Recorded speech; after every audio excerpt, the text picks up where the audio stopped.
Assalamualaikum warahmatullahi wabarakatuh. Kami dari kelompok 6 mata kuliah toksikologi akan menjelaskan jenis-jenis toksikan atau racun. Baiklah, saya Yori Yunita Sinulinga akan menjelaskan terlebih dahulu apa itu toksikologi, toksisitas, dan racun. Toksikologi adalah ilmu pengetahuan mengenai kerja senyawa kimia yang merugikan organisme hidup. Sedangkan toksisitas merupakan suatu sifat relatif dari zat kimia dan menyangkut diri manusia secara langsung maupun tidak langsung, mungkin diperlukan maupun tidak diperlukan. Selanjutnya racun.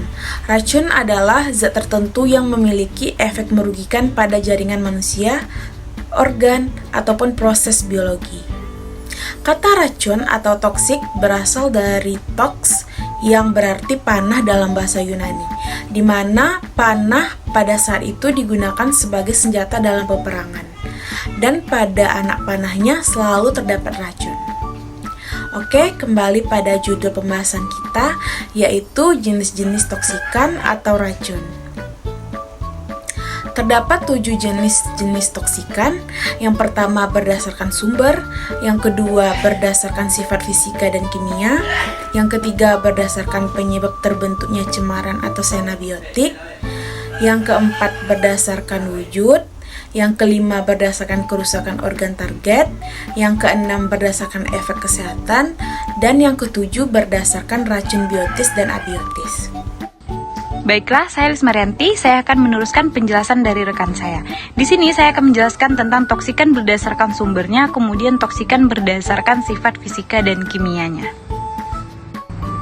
Yang pertama kita masuk tentang toksikan berdasarkan sumbernya. Nah, toksikan berdasarkan sumbernya ada 3 macam. Yang pertama, sumber alamiah atau buatan. Klasifikasi ini membedakan racun asli yang berasal dari flora dan fauna serta kontaminasi organisme dengan berbagai racun yang berasal dari industri beracun.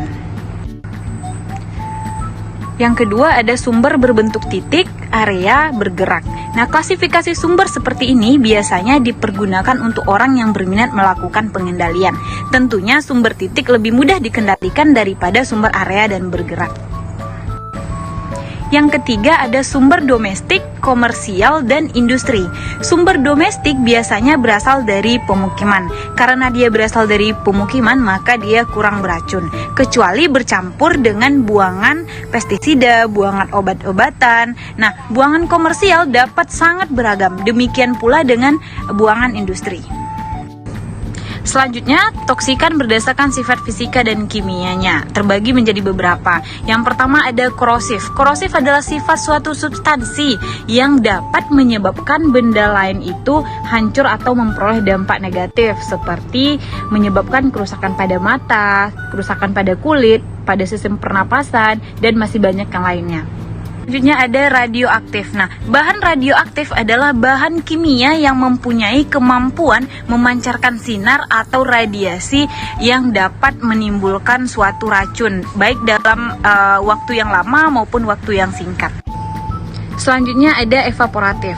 Nah, bahan toksin evaporatif adalah bahan yang mudah menguap dan biasanya jenis bahan kimia ini mudah terbakar. Nah, selanjutnya ada yang bersifat eksplosif. Nah, eksplosif ini adalah suatu zat padat atau cair, bahkan campuran dari padat dan cair ini karena suatu reaksi dia dapat menghasilkan gas dalam jumlah dan tekanan yang besar serta suhu yang tinggi. Nah, sehingga menimbulkan kerusakan di sekelilingnya. Kemudian yang terakhir ada yang bersifat reaktif. Nah, bahan yang bersifat reaktif ini adalah bahan kimia beracun yang mudah bereaksi dengan air, udara, dengan asam. Nah, sehingga dia dapat meledak dan dapat menimbulkan kebakaran atau mudah terbakar. Nah, selanjutnya adalah jenis-jenis toksikan berdasarkan dari jenis pencemar ataupun senabiotiknya. Nah, dalam bentuk ini terbagi lagi atas 3 jenis. Yang pertama adalah jenis primar, dari pencemar primer, yang kedua adalah pencemar sekunder, yang ketiga adalah pencemar tersier. Nah, ketiga ini saling berhubungan, yang mana pencemar primer itu adalah suatu pencemar yang langsung dari sumbernya.